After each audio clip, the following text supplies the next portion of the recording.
ಎಲ್ಲರಿಗೂ ನಮಸ್ಕಾರ. Learn with Chetan YouTube ಚಾನಲ್ಗೆ ನಿಮ್ಮೆಲ್ಲರಿಗೂ ಆಧಾರದ ಸುಸ್ವಾಗತ. ಇಂದಿನ ದಿನ ನಾವು 9ನೇ ತರಗತಿಯ ಸಮಾಜ ವಿಜ್ಞಾನ ವಿಷಯದ ಅಧ್ಯಾಯ 2 ಆಗಿರತಕ್ಕಂತಹ 6ರಿಂದ 14ನೇ ಶತಮಾನದ ಭಾರತ ಎಂಬ ಅಧ್ಯಾಯದ ಪ್ರಶ್ನೋತ್ತರಗಳನ್ನು ನೋಡ್ತಾ ಹೋಗೋಣ. ಇನ್ನೂ ಯಾರು ನಮ್ಮ ಚಾನಲನ್ನು ಸಬ್ಸ್ಕ್ರೈಬ್ ಮಾಡ್ಕೊಂಡಿಲ್ವೋ ದಯವಿಟ್ಟು ಸಬ್ಸ್ಕ್ರೈಬ್ ಮಾಡ್ಕೊಳ್ಳಿ ಅಂತ ಹೇಳ್ತಾ ಬನ್ನಿ ಉತ್ತರಗಳನ್ನು ನೋಡ್ತಾ ಹೋಗೋಣ. ಮೊದಲನೇ ಮೇನ್ ಪ್ರಶ್ನೆಗಳನ್ನು ನೋಡ್ತಾ ಹೋಗೋಣ. ಖಾಲಿ ಬಿಟ್ಟ ಸ್ಥಳಗಳನ್ನು ಸೂಕ್ತ ಪದಗಳಿಂದ ತುಂಬಿ ಅಂತ ಇದೆ.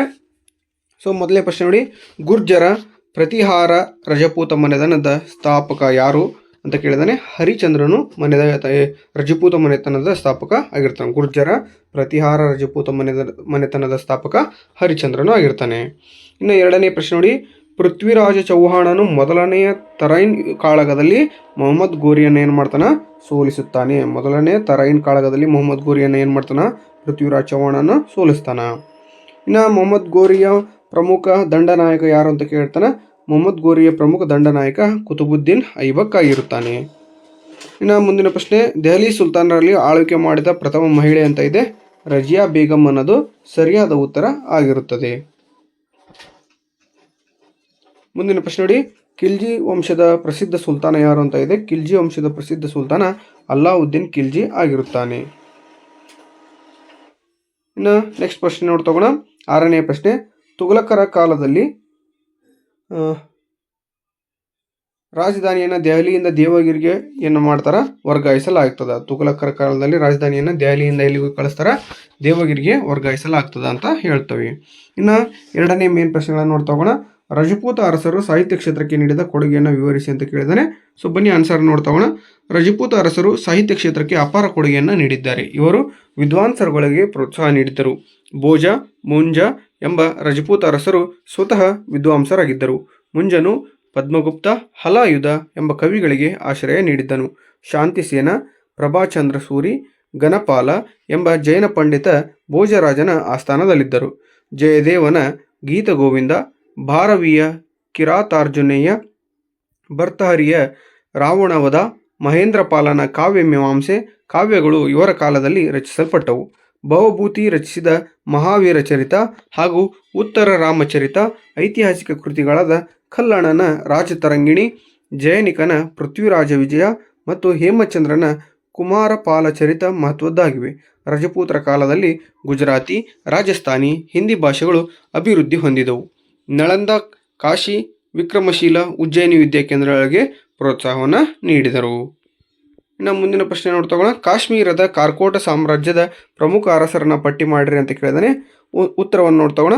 ಲಲಿತಾದಿತ್ಯ, ಮುಕ್ತಾಪೀಡ, ದುರ್ಲಭವರ್ಧನ, ಬಾಲಾದಿತ್ಯ, ದುರ್ಲಭರ, ಚಂದ್ರಾಪೀಡ ಅಥವಾ ವಜ್ರಾದಿತ್ಯ, ತಾರಾಪೀಡ ಅಥವಾ ಉದಯಾದಿತ್ಯ ಹಾಗೂ ಮುಕ್ತಾಪೀಡ ಅಥವಾ ಲಲಿತಾದಿತ್ಯ ಕಾಶ್ಮೀರದ ಕಾರ್ಕೋಟ ಸಾಮ್ರಾಜ್ಯದ ಪ್ರಮುಖ ಅರಸರು ಆಗಿರುತ್ತಾರೆ. ಇಲ್ತಮಶ್ನ ಆಡಳಿತ ಪದ್ಧತಿಯನ್ನು ಸ್ಥೂಲವಾಗಿ ವಿವರಿಸಿ. ಇಲ್ತಮಶ್ ರಾಜ್ಯವನ್ನು ಅನೇಕ ಇಕ್ತಾಗಳನ್ನಾಗಿ ವಿಂಗಡಿಸಿ ಆಡಳಿತ ನಿರ್ವಹಣೆಗಾಗಿ ಇಕ್ತಾದಾರರನ್ನು ನೇಮಿಸಿದನು. ಆಡಳಿತದಲ್ಲಿ ಸಲಹೆ ಸೂಚನೆಗಳನ್ನು ನೀಡಲು 40 ಸರದಾರರ ಕೂಟ ನೇಮಕ ಮಾಡಿದನು. ಪ್ರಧಾನಮಂತ್ರಿ, ನ್ಯಾಯಾಧೀಶರು ಸುಲ್ತಾನನಿಗೆ ಸಲಹೆಯನ್ನು ನೀಡುತ್ತಿದ್ದರು. ಇಲ್ತಮಶ್ನು ಬಂಗಾರ, ಬೆಳ್ಳಿಯ ನಾಣ್ಯಗಳನ್ನು ಚಲಾವಣೆಗೆ ತಂದನು. ಹೀಗೆ ಇಲ್ತಮಶ್ನ ಆಡಳಿತವಿತ್ತು ಅಂತ ಬರೆದ್ರೆ ಸಾಕಾಗ್ತದೆ 2 ಅಂಕಕ್ಕೆ. ಇನ್ನು 4ನೇ ಪ್ರಶ್ನೆ ನೋಡಿ, ಅಲ್ಲಾವುದ್ದೀನ್ ಖಿಲ್ಜಿಯ ಆಡಳಿತಾತ್ಮಕ ಸುಧಾರಣೆಗಳು ಯಾವುವು ಅಂತ ಕೇಳಿದೆ. ಅಲ್ಲಾವುದ್ದೀನ್ ಖಿಲ್ಜಿ. ಓಕೆ, ಆನ್ಸರ್ ನೋಡ್ತಗೋಣ. ಅಲ್ಲಾವುದ್ದೀನ್ ಖಿಲ್ಜಿಯು ಆಡಳಿತದಲ್ಲಿ ಹಲವು ಸುಧಾರಣೆಗಳನ್ನು ಕೈಗೊಂಡನು. ಅವುಗಳೆಂದರೆ, ಮೊದಲನೇದಾಗಿ ಧಾರ್ಮಿಕ ದತ್ತಿ, ಇನಾಮು, ಭೂಮಿ ಮತ್ತು ಸಹಾಯಧನಗಳನ್ನು ರದ್ದುಗೊಳಿಸಿದನು. ಧಾರ್ಮಿಕ ದತ್ತಿ, ಇನಾಮು ಹಾಗೂ ಭೂಮಿ ಮತ್ತು ಸಹಾಯಧನಗಳನ್ನು ಏನು ಮಾಡ್ತಾನೆ? ರದ್ದುಗೊಳಿಸ್ತಾನೆ. ಓಕೆ, ಇನ್ನು ದಕ್ಷ ಗೂಢಾಚಾರ ವ್ಯವಸ್ಥೆಯನ್ನು ಏನು ಮಾಡ್ತಾನೆ ಇವನು? ಅಲ್ಲಾವುದ್ದೀನ್ ಖಿಲ್ಜಿ ರಚಿಸ್ತಾನೆ. ದಕ್ಷ ಗೂಢಾಚಾರ ವ್ಯವಸ್ಥೆ, ಸ್ಪೈ ಅಂತ ಹೇಳ್ಬೋದು. ಇನ್ನು 3ನೇ ಅಂಶ ನೋಡೋಣ. ಮದ್ಯಪಾನ, ಮಾದಕ ವಸ್ತುಗಳ ಮಾರಾಟವನ್ನು ಹಾಗೂ ಪಗಡೆ ಆಟಗಳನ್ನು ಏನು ಮಾಡ್ತಾನೆ ಇವನು? ನಿಷೇಧಿಸುತ್ತಾನೆ. ಮದ್ಯಪಾನ, ಹೌದಾ, ಮಾದಕ ವಸ್ತುಗಳ ಮಾರಾಟ ಆಗಿರ್ಬೋದು, ಹಾಗೆ ಪಗಡೆ ಆಟಗಳನ್ನು ಅಂದರೆ ಜೂಜಿನಂಥ ಆಟಗಳನ್ನು ಏನು ಮಾಡ್ತಾನೆ? ಅಲ್ಲಾವುದ್ದೀನ್ ಖಿಲ್ಜಿ ನಿಷೇಧ ಮಾಡ್ತಾನೆ. ಸಾರ್ವಜನಿಕರೊಂದಿಗಿನ ಸ್ನೇಹ ಸಮಾರಂಭ ಹಾಗೂ ಅಂತರ್ಜಾತಿ ವಿವಾಹಗಳನ್ನು ಏನು ಮಾಡ್ತಾನೆ ಇವನು? ನಿಷೇಧಿಸುತ್ತಾನೆ. ಸಾರ್ವಜನಿಕರೊಂದಿಗೆ ಸ್ನೇಹ ಸಮಾರಂಭಗಳನ್ನಾಗಿರ್ಬೋದು ಹಾಗೂ ಅಂತರ್ಜಾತೀಯ ವಿವಾಹ ಪದ್ಧತಿಗಳನ್ನು ಏನು ಮಾಡ್ತಾನೆ ಇವನು ಅಲಾವುದ್ದೀನ್ ಖಿಲ್ಜಿ ನಿಷೇಧಕ್ಕೆ ಒಳಪಡಿಸುತ್ತಾನೆ. ಇನ್ನು ಐದನೇ ಅಂಶವನ್ನು ನೋಡ್ತಾ ಹೋಗೋಣ. ಪ್ರಜೆಗಳಿಂದ ಅಧಿಕ ಪ್ರಮಾಣದ ತೆರಿಗೆ ಸಂಗ್ರಹಿಸಲು ಏನು ಮಾಡ್ತಾನೆ ಆದೇಶಿಸ್ತಾನೆ. ತನ್ನ ರಾಜ್ಯದಲ್ಲಿರ್ತಕ್ಕಂಥ ಏನು ಪ್ರಜೆಗಳಿರ್ತಾರಲ್ಲ ಅವರಿಂದ ಏನು ಮಾಡ್ತಾನೆ ಹೆಚ್ಚಿನ ಪ್ರಮಾಣದ ತೆರಿಗೆಯನ್ನು ಸಂಗ್ರಹಿಸಲಿಕ್ಕೆ ಆದೇಶವನ್ನು ಕೊಡ್ತಾನೆ. ಮುಂದಿನ ಪ್ರಶ್ನೆ ನೋಡ್ತಾ ಹೋಗೋಣ.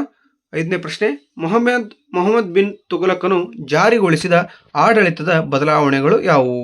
ಸೊ ಇವನ ಆಡಳಿತದ ಬದಲಾವಣೆಗಳು ಅಥವಾ ಸುಧಾರಣೆಗಳು ಯಾವಪ್ಪ ಅಂದರೆ ಸಾಮ್ರಾಜ್ಯದ ಭೂಕಂದಾಯಕ್ಕೆ ಸಂಬಂಧಿಸಿದಂತೆ ಭೂಮಿಯ ಎಲ್ಲ ವಿವರಗಳನ್ನೊಳಗೊಂಡ ಅಧಿಕೃತ ದಾಖಲೆ ಪುಸ್ತಕವನ್ನು ಏನು ಮಾಡ್ತಾನೆ ಇವನು ತಯಾರಿಸುತ್ತಾನೆ. ಹಾಗೆಯೇ 2ನೇ ಅಂಶವನ್ನು ನೋಡ್ತಾ ಹೋಗೋಣ. 2ನೇ ಸುಧಾರಣೆ ಅಂತ ಹೇಳ್ಬೋದು, ಕೃಷಿ ಇಲಾಖೆಯನ್ನು ಸ್ಥಾಪಿಸಿ ಕೃಷಿಗೆ ಒಳಪಡದ ಭೂಮಿಯನ್ನು ಸಾಗುವಳಿಗೆ ಒಳಪಡಿಸಿದನು. ಓಕೆ. ಇನ್ನು 3ನೇ ಅಂಶ, ರೈತರಿಗೆ ಆರ್ಥಿಕ ನೆರವನ್ನು ನೀಡ್ತಾನ. ಹಾಗೆಯೇ ದೋಅಬ್ ಪ್ರದೇಶದಲ್ಲಿ ಭೂಕಂದಾಯವನ್ನು ಇವ ಏನು ಮಾಡ್ತಾನ ಹೆಚ್ಚಿಸ್ತಾನ. ಇನ್ನು 5ನೇ ಸುಧಾರಣೆ, ದಿನಾರ್ ಎಂಬ ಬಂಗಾರದ ಹಾಗೂ ಕದಲಿ ಎಂಬ ಬೆಳ್ಳಿಯ ನಾಣ್ಯಗಳನ್ನು ಚಲಾವಣೆಗೆ ತರುತ್ತಾನೆ. ಇದು ನೆಕ್ಸ್ಟ್ 6ನೆಯ ಪ್ರಶ್ನೆ ನೋಡ್ತಾ ಹೋಗೋಣ. ದೆಹಲಿ ಸುಲ್ತಾನರು ಕಲೆ ಮತ್ತು ವಾಸ್ತುಶಿಲ್ಪ ಕ್ಷೇತ್ರಕ್ಕೆ ನೀಡಿದ ಕೊಡುಗೆಗಳಾವು ಉದಾಹರಿಸಿ ಅಥವಾ ವಿವರಿಸಿ ಅಂತ ಕೇಳಿರ್ತಾನೆ. ಸೊ ಆನ್ಸರ್ನ ನೋಡ್ತಾ ಹೋಗೋಣ. ದೆಹಲಿ ಸುಲ್ತಾನರು ಕಲೆ ಮತ್ತು ವಾಸ್ತುಶಿಲ್ಪಕ್ಕೆ ನೀಡಿದ ಕೊಡುಗೆಗಳು ಅಂತ ಕೇಳಿದರೆ, ಮೊದಲನೇದಾಗಿ ಭಾರತದಲ್ಲಿ ಇಂಡೋ ಇಸ್ಲಾಮಿಕ್ ಎಂಬ ಹೊಸ ಶೈಲಿಯ ವಾಸ್ತುಶಿಲ್ಪವನ್ನು ಪರಿಚಯಿಸ್ತಾರೆ. ದೆಹಲಿ ಸುಲ್ತಾನರು ಏನು ಮಾಡ್ತಾರೆ, ಭಾರತದಲ್ಲಿ ಇಂಡೋ ಮತ್ತು ಇಸ್ಲಾಮಿಕ್ ಎಂಬ ಹೊಸ ಶೈಲಿಯ ವಾಸ್ತುಶಿಲ್ಪವನ್ನು ಪರಿಚಯಿಸುತ್ತಾರೆ. ಹಾಗೆಯೇ ಕೋಟೆ, ಮಸೀದಿ, ಅರಮನೆ, ಸಾರ್ವಜನಿಕ ಕಟ್ಟಡ, ಮದರಸ, ಧರ್ಮಶಾಲೆಗಳನ್ನು ನಿರ್ಮಿಸುತ್ತಾರೆ. ಯಾರು? ದೆಹಲಿ ಸುಲ್ತಾನರು. ಯಾವ ರೀತಿಯ ಒಂದು ವಾಸ್ತುಶಿಲ್ಪದ ಉದಾಹರಣೆ ಕೊಡ್ತಾರೆ ಇವರು?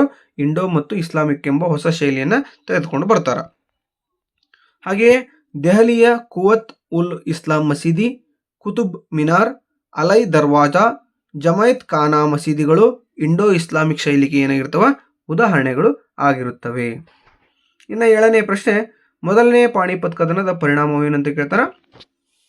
ಸೊ 1526ರಲ್ಲಿ ಮೊದಲನೇ ಪಾಣಿಪತ್ ಕದನ ನಡೆದು ಕೆಳಗಿನ ಪರಿಣಾಮಗಳು ಉಂಟಾದವು. ಯುದ್ಧದಲ್ಲಿ ಇಬ್ರಾಹಿಂ ಲೋದಿಗೆ ಸೋಲಾಯಿತು. ಅನೇಕ ಸೈನ್ಯಾಧಿಕಾರಿಗಳು ಹಾಗೂ ಸಾಮಂತರುಗಳು ಯುದ್ಧ ನಡೆದು ತಮ್ಮ ನಿಷ್ಠೆಯನ್ನು ದೆಹಲಿಯ ಹೊಸ ನಾಯಕನಿಗೆ ಬದಲಿಸಿದರು. ಈ ಯುದ್ಧದಿಂದ ಮುಘಲ್ ಸಾಮ್ರಾಜ್ಯ ಅವನತಿಯನ್ನು ಹೊಂದಿತು. ಇವು ಮೊದಲನೇ ಪಾಣಿಪತ್ ಕದನದ ಪರಿಣಾಮಗಳು ಆಗಿರ್ತವೆ. ಓಕೆನಾ? ಸೊ ಇದಾಗಿತ್ತು ಇಂದಿನ ವಿಡಿಯೋ. ಈ ವಿಡಿಯೋ ನಿಮಗೆ ಇಷ್ಟ ಆಗಿದ್ರೆ ದಯವಿಟ್ಟು ಲೈಕ್ ಮಾಡಿ, ಶೇರ್ ಮಾಡಿ, ಕಮೆಂಟ್ ಮಾಡಿ, ಹಾಗೆ ಸಬ್ಸ್ಕ್ರೈಬ್ ಮಾಡ್ಕೊಳ್ಳೋದನ್ನು ಮರಿಬೇಡಿ. ನಿಮ್ಮ ಒಂದು ಸಬ್ಸ್ಕ್ರೈಬ್ ಮಾಡ್ಕೊಳ್ಳೋದ್ರಿಂದ ನಿಮಗೆ ಹೆಚ್ಚು ವಿಡಿಯೋಗಳನ್ನು ಮಾಡಲಿಕ್ಕೆ ಉತ್ತೇಜನ ಸಿಗುತ್ತೆ ಅಂತ ಹೇಳ್ತಾ ದಯವಿಟ್ಟು ಸಬ್ಸ್ಕ್ರೈಬ್ ಮಾಡ್ಕೊಳ್ಳಿ. ಹಾಗೆ ನಿಮಗೆ ಈ ವಿಡಿಯೋ ಇಷ್ಟ ಆಗಿದ್ದರೆ ದಯವಿಟ್ಟು ಲೈಕ್ ಮಾಡಿ ಅಂತ ಹೇಳ್ತಾ ಇಷ್ಟೊತ್ತು ವಿಡಿಯೋ ನೋಡಿರ್ತಕ್ಕಂಥ ನಿಮ್ಮೆಲ್ಲರಿಗೂ ಕೂಡ ತುಂಬ ಹೃದಯದ ಧನ್ಯವಾದಗಳನ್ನು ತಿಳಿಸ್ಲಿಕ್ಕೆ ಇಷ್ಟಪಡ್ತೇನೆ. Thank you so much.